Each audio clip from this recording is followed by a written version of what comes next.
नमस्कार। आज हम इन्फोसिस की जो नए तिमाही नतीजे आए हैं, मतलब अप्रैल से जून 2025 वाले, हाँ उन पे थोड़ी डिटेल में बात करते हैं। हाँ बिल्कुल।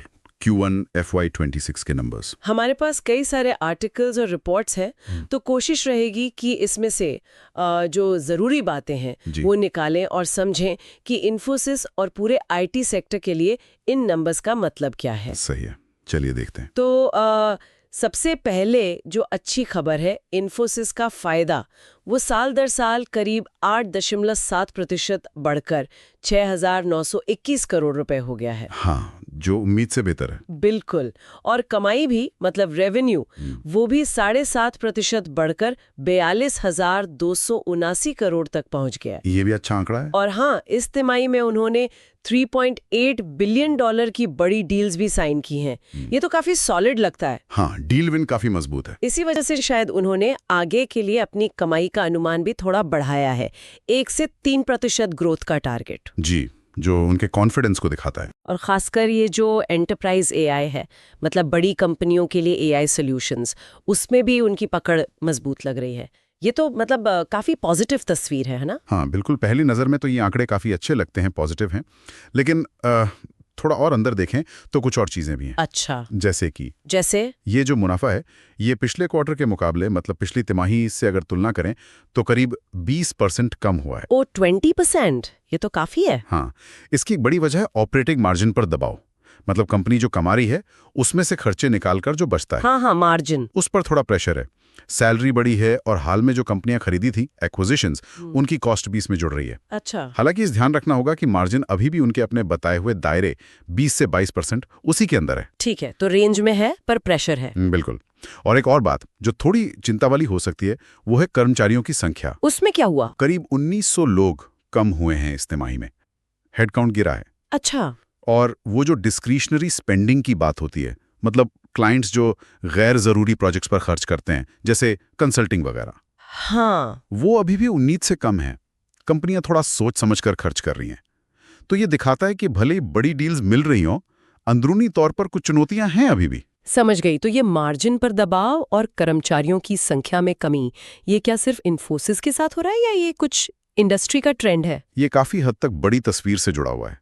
देखिए, पूरी दुनिया में और खासकर अमेरिका जैसे बड़े बाजारों में इकोनॉमी को लेकर थोड़ी अनिश्चितता तो बनी हुई है। हाँ, वो तो है। और इन्फोसिस की काफी कमाई वहीं से आती है, तो उसका असर पड़ता है। फिर अगर रुपया डॉलर के मुकाबले मजबूत हो जाए तो डॉलर वाली कमाई कम दिखती है रुपए में। एग्जैक्टली तो ये बाहरी फैक्टर्स भी अपना रोल प्ले कर रहे हैं। और वो जो 3.8 बिलियन की डील्स की बात हुई, हाँ, देखिए, डील जीतना एक बात है, हाँ, उसे असल में रेवेन्यू में बदलना, मतलब उससे कमाई करना, जी, वो दूसरी बात है। अच्छा, मतलब उसमें टाइम लगता है। हाँ, टाइम लगता है और एफर्ट भी। हाँ, तो वो कन्वर्जन अभी भी एक चुनौती है जिस पर नजर रखनी होगी। समझ गई। तो मतलब इन्फोसिस के ये नतीजे हमें हाँ। पूरे आईटी सेक्टर के बारे में भी कुछ अंदाजा देते हैं? बिल्कुल बिल्कुल। इन्फोसिस के नतीजों में हमें एक तरह से पूरे आईटी उद्योग की झलक दिखती है। एआई पर फोकस बढ़ रहा है, ये तो साफ है। हाँ, वो तो हर तरफ सुनाई दे रहा है। और इन्फोसिस इसमें एक्टिव है।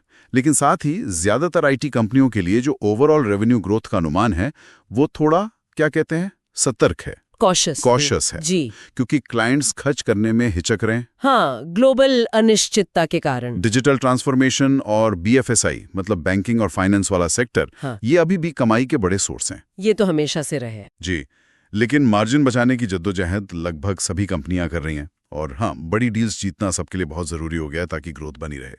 तो अगर मैं इसे समेटूं, इन्फोसिस पर बाहरी माहौल का असर तो पड़ रहा है, जैसे अमेरिका की इकोनॉमी, करेंसी रेट्स वगैरह। हाँ बिल्कुल। पर लगता है कि उनके हाथ में भी कुछ चीजें हैं, जैसे वो जो डील्स जीती हैं उनको तेजी से कमाई में बदलना, सही। डील कन्वर्जन इंप्रूव करना। और एआई और ऑटोमेशन का इस्तेमाल करके शायद कॉस्ट कम करना, एफिशिएंसी बढ़ाना। बिल्कुल, ये जरूरी है, लागत को मैनेज करना, खासकर सैलरी और वो एक्विजिशन वाले खर्चे। हाँ, और अपने कर्मचारियों को भी साथ रखना, क्योंकि अगर लोग छोड़कर जाएंगे तो काम पर असर पड़ेगा। बिल्कुल, एट्रिशन को कंट्रोल में रखना। तो कुल मिलाकर ये तिमाही अच्छी रही है, फायदा बढ़ा, कमाई बढ़ी, डील्स अच्छी मिली, एआई में मजबूती दिख रही है। हाँ, ये सब पॉजिटिव्स हैं। लेकिन मार्जिन पर दबाव, कर्मचारियों की संख्या में हल्की सी कमी और बाहरी अनिश्चितता, ये चुनौतियां भी अपनी जगह हैं, पर उनका कमाई का अनुमान बढ़ाना वो एक अच्छा संकेत जरूर है। हाँ, वो जरूर एक पॉजिटिव सिग्नल है।